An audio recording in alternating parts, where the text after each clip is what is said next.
রাত গভীর। শারীরিক মেলামেশা শেষে তুলির বুকের উপর থেকে নেমে এসে এক গ্লাস পানি খেয়ে তুলির নগ্ন শরীরে জড়িয়ে ধরে শুয়ে পড়ল শুভ। তুলির বুকের ঠিক মধ্যিখানে একটা চুমু খেয়ে একটা দীর্ঘশ্বাস ছাড়ল। কিছুক্ষণ চুপচাপ নীরবতা, তারপর তুলি ঘুরে শুভর মাথার নিজের বুকের সাথে চেপে ধরে শুভর পিঠে আলতো করে হাত বুলিয়ে দিতে দিতে বলল, এতটা ভেঙে পড়লে চলবে শুভ? আমরা তো চেষ্টা করছি, হতাশ কেন হচ্ছ তুমি? দেখো, সৃষ্টিকর্তার ইশারায় ঠিকই আমাদের সংসার আলোকিত করে একটা বাবু আসবে। শুভ চিত হয়ে শুয়ে বলল, আর কত অপেক্ষা? তুমি তো তোমার কেরিয়ারের শীর্ষে আছো, সরকারি উচ্চ পদস্থ কর্মকর্তা, ভালো স্যালারি, তুমি এখন প্রতিষ্ঠিত। তোমার এই সব কিছুকেই আমি শ্রদ্ধা করি। একটা মেয়েরও স্বপ্ন থাকতে পারে, প্রতিটি মানুষের ব্যক্তি স্বাধীনতা আছে, তাই কখনো তোমার ইচ্ছার বিরুদ্ধে যায়নি। কিন্তু তোমার কেরিয়ার আমাদের সংসার ফাঁকা করে রাখলো। দেখো। তুলি কাপড় টেনে গায়ে জড়িয়ে শুভকে জড়িয়ে ধরে বলল, শুভ, প্রতিটি মেয়ের স্বপ্ন থাকে, লক্ষ্য থাকে, কিন্তু বাস্তবতার কাছে হেরে গিয়ে অনেক মেয়ে থমকে যায়। আবার গুটি কয়েক মেয়ে তাদের লক্ষ্য স্থির রেখে সকল প্রতিকূলতা কাটিয়ে ঠিকই সামনে এগিয়ে যায়, সফল হয়। আমিও তাদের একজন। তুমি খুশি হওয়া উচিত।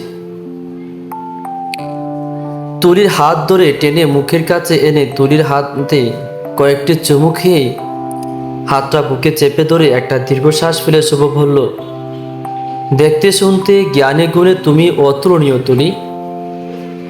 আমি তোমার সব কিছুকেই ভালোবাসি এবং শ্রদ্ধা সম্মান করি। যত বড় অফিসারই হও, তুমি সব কিছুই বাইরে, তুমি আমার মিষ্টি বউ। এই যে রাতের বেলা যখন একান্ত কাছে আসো, তখন গর্বে আমার বুকটা ফুলে ফেঁপে ওঠে। এ কথা ভেবে যে কত বড় অফিসার আমার কম্বলের নিচে। হা হা হা হা। শুভর কথা শুনে তুলি হু হু করে হেসে উঠে শুভর ঠোঁটে কামড় ধরে বলল, একদম চুপ, পাজি একটা। তোমার কম্বলের নিচে আমি কোনো অফিসার নই, তোমার বউ, আর তুমি আমার স্বামী। শুভ টান দিয়ে তুলিকে বুকের উপর তুলে নিল। তুলি শুভর গলায় একটা চুমু খেয়ে শুভ নাকে নাক কষে বলল, এই কিউট জামাই, এত ভেঙে পড়লে চলবে? এনজয় করো বেবি। শুভ তুলিকে দুই হাত শক্ত করে ধরে বুকের সাথে হালকা একটা চাপ দিয়ে হেসে ফেলল, বলল, ইনে আর জয় কোথায় বেবি?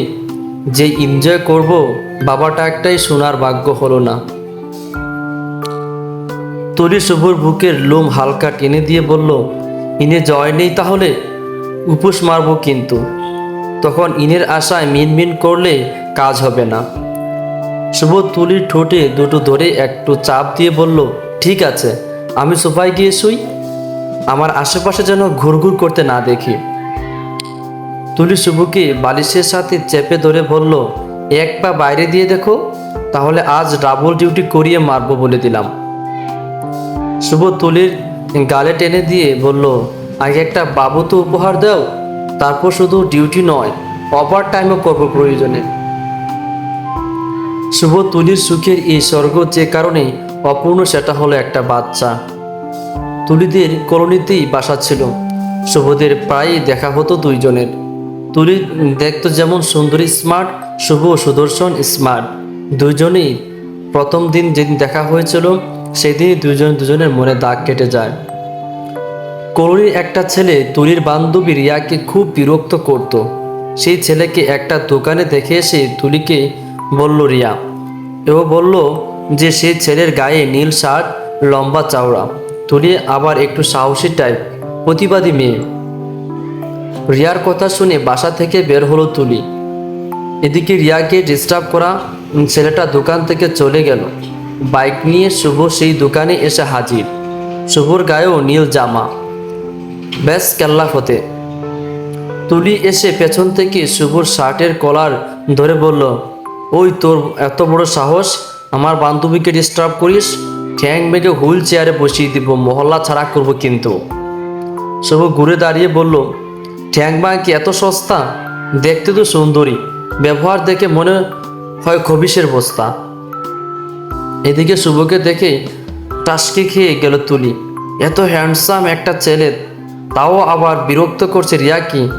সবই কপাল। নিজেকে সামলে নিয়ে তুলি বলল, খবিসের বস্তা মানে?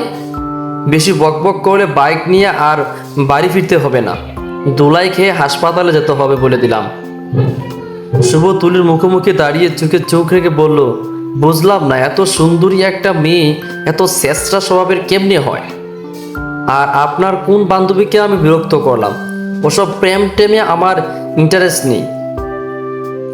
রিয়া দৌড়ে এসে তুলিকে বলল, আরে তুলি, ইনি সেই ছেলে না, অন্য কেউ। তুলি জিভে কামড় দিল। শুভ তুলিকে বলল, এই যে মিস, দেখতে তো পরিফেল, মাথায় কি গিলু আছে না সব ইয়ে? তুলি মেজাজ গরম করে শুভর কলার ধরে বলল, মাথায় কি আছে জানি না, বাইকে করে আমাকে বাসার সামনে দিয়ে আসুন। আপনারে আমার ভাল লাগছে বস। বেশ, এভাবেই তুলি ও শুভ প্রেমে হয়, তারপর বিয়ে। খুব সুখে যাচ্ছে দিন, কিন্তু অসুখ একটাই, সংসারের একটা বাচ্চা না আসা। ডাক্তার রিপোর্ট অনুযায়ী সমস্যা তুলির, শুভর নয়। যাই হোক, এদিকে শুভর চোখে ঘুম ভাব। তুলি শুভকে টেনে তুলে শুভর উপর ঝুঁকে পড়ে বলল, জনাব, আমার গিফট 100টা চুমু। 100টা চুমু কথা মনে নেই? সেটা এখনো দেওয়া বাকি, এগুলো দিয়ে তারপর ঘুমাবে। শুভ গুনে গুনে তুলির শরীরের 100 চুমু খেল। তারপর তুলিকে বুকে জড়িয়ে বলল, তোমার প্রতি ভালোবাসা আদর এক জন্মে শেষ হবার নয় তুলি, তোমাকে ভালোবাসতে চাই 1000 জনম। তুমি প্রতিদিন আমার কাছে নতুন, প্রতি মুহূর্তে তোমার প্রতি আমার ভালোবাসা দ্বিগুণ হচ্ছে। এই একটি জনম বড় বেশি নয়, তোমার জড়িয়ে এভাবে বাঁচতে চাই 1,00,000 জনম। তুলি মিষ্টি হেসে শুভর ঠোঁটে চেপে ধরে বলল, একটা মানুষ এতটা ভালোবাসতে পারে, তোমাকে না পেলে বুঝতাম না। দিন দিন তোমার জন্য আরো পাগল হচ্ছি আমি। আমার কেরিয়ারে, আমার জীবনের শ্রেষ্ঠ প্রাপ্তি তুমি। শুভ তুলির গায়ে গাল ঘেঁষে বলল, এত পাম দিও না, ফুলে ফেটে যাব। তুলি শুভ নাক চেপে দিয়ে বলল, বেশি ফটফট করলে কিন্তু এখন আবার ডিউটি করিয়ে ছাড়বো মিস্টার। দুজন দুজনকে জড়িয়ে ধরে ঘুমিয়ে পড়লো নিশ্চিন্তে সুখে। এই ঘুম শেষে সকালে যেও ওদের জীবনের মারাত্মক এক ঝড় এসে দুজনকে দুই দিকে সরিয়ে দেবে, সেটা বুঝতে পারলে হয়তো ওরা না ঘুমিয়ে রাত কাটিয়ে দিত। এবার সকালের অপেক্ষায়। গল্প চলতে থাকবে পরবর্তী ভিডিওতে। আপনাদের যারা এই গল্প শুনতে ভালো লাগে তারা অবশ্যই এই চ্যানেলটিকে সাবস্ক্রাইব করবেন এবং ভিডিওটা শেয়ার করে দিবেন এবং কমেন্ট বক্সে জানিয়ে দিবেন গল্পটা কেমন হলো। আপনাদের সাড়া পেলেই আমি পরবর্তীতে ভিডিও করব। ধন্যবাদ সবাইকে।